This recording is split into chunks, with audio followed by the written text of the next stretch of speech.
주님께서 여러분과 함께 마테오가 전한 거룩한 복음입니다. 그 무렵 예수님께서 베드로와 야고보와 그의 동생 요한만 따로 데리고 높은 산에 오르셨다. 그리고 그들 앞에서 모습이 변하셨는데 그분의 얼굴은 해처럼 빛나고 그분의 옷은 빛처럼 하얘졌다. 그때 모세와 엘리야가 그들 앞에 나타나 예수님과 이야기를 나누었다. 그러자 베드로가 나서서 예수님께 말하였다. 주님, 저희가 여기에서 지내면 좋겠습니다. 원하시면 제가 초막셋을 지어 하나는 주님께, 하나는 모세께, 또 하나는 엘리야께 드리겠습니다. 베드로가 말을 채 끝나기도 전에 빛나는 구름이 그들을 덮었다. 그리고 그 구름 속에서 이는 내가 사랑하는 아들, 내 마음에 드는 아들이니 너희는 그의 말을 들어라 하는 소리가 났다. 이 소리를 들은 제자들은 얼굴을 땅에 대고 엎드린 채 몹시 두려워하였다. 예수님께서 다가오시어 그들에게 손을 대시며 일어나라, 그리고 두려워하지 마라 하고 이르셨다. 그들이 눈을 들어보니 예수님 외에는 아무도 보이지 않았다.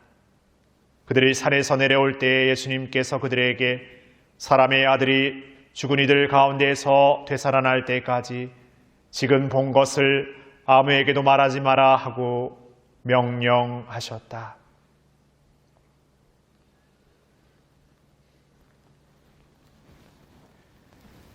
주님의 말씀입니다.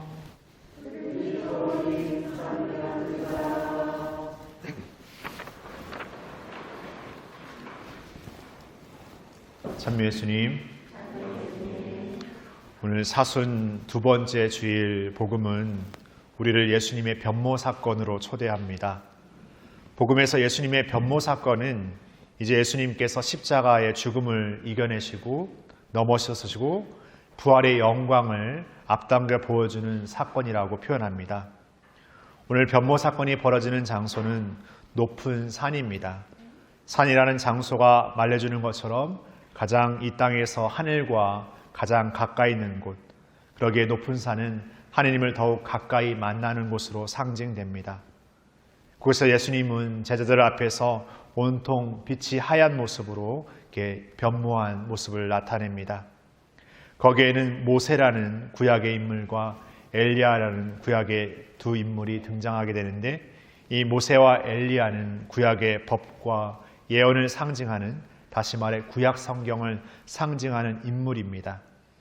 이 구약의 상징의 인물이 신약의 문을 여는 예수님과의 만남을 통해서 예수님이야말로 하느님의 뜻과 그 예언과 법을 완성하고 완수하는 그분이심을 우리에게 알려주고 있습니다.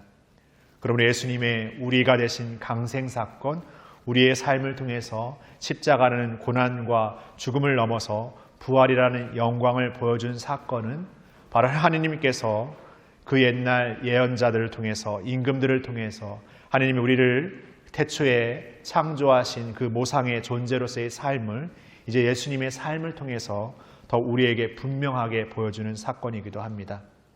이제 우리도 예수님을 닮은 이 십자가의 여정, 우리 자신의 십자가를 지는 삶을 통해서 진정 부활됨의 삶, 그 영광의 삶으로 나아가 머무르는 삶이 될 것임을 우리의 삶으로 다시금 예고하고 있는 것이 오늘 예수님의 변모 사건입니다. 그러나 우리가 이 예수님을 따르는 삶 안에서 오늘 제자들의 모습처럼 예수님의 그 영광된 모습만에 그냥 황홀함을 느끼고 감흥적으로 느끼는 신앙을 살 때가 훨씬 더 많습니다. 우리의 삶의 것들은 변하지 않은 채 단지 우리에게 필요한 것들만 원하고 바라는 기도만을 드릴 때가 있습니다. 그러한 삶은 예수님과의 동행의 삶을 온전히 살 수 없습니다. 그래도 우리의 삶에서 예수님을 따라 우리의 십자가를 지는 삶을 살아가야 합니다. 그것은 지금 우리가 누리고 있는 것들에서 벗어나서 그 모든 것들을 비워내는 삶이기도 합니다. 오늘 제1독서 창세기는 신앙의 성조인 아브라함을 통해서 그 아브라함이 하느님의 명을 받아서 자신이 누려왔던, 자신이 오랫동안 머물렀던 삶의 자리를 떠나 순례자, 이방인의 여정을 떠나는 그 시작을 알리고 있습니다. 우리가 이 아브라함의 삶처럼 우리의 물리적인 공간을 떠나 어딘가로 가야 되는 삶을 뜻하는 것이 아니라 우리는 우리의 영적인 삶 안에서 우리가 누려왔고 우리에게 익숙하고 우리 자신만을 위한 삶의 방식에서 벗어나 모든 이를 위한, 우리 서로를 위한 헌신과 새로운 사랑의 삶을 배워야 합니다. 그러기에 끊임없이 우리 자신의 것을 비워내고 떠나야 합니다. 그리고 우리가 이 영광됨의 삶으로 나아가는 그 여정에는 우리의 십자가를 지는 그 순환에 동참하는 삶이 이루어져야 합니다. 그러기에 예수님은 당신의 십자가를 통해서 먼저 우리 자신을 위한 전적인 내어줌의 삶, 당신의 모든 것을 우리라는 보잘것없고 어떻게 보면 인간적인 나약함의 존재를 위해서 당신의 모든 것을 내어놓는 하느님의 온전한 사랑을 드러내 보여주셨습니다. 그러게 우리도 이 사순의 여정 안에서 진정 그분과의 동행의 삶을 사는 것은 이 십자가의 삶, 우리 자신의 십자가를 기꺼이 짊어지고 살아가는 삶을 매일 새롭게 살아가야 할 것입니다. 사순을 시작하면서 나름대로 우리는 기도와 나름대로 생활 안에서 많은 것들을 다짐하고 계획했습니다.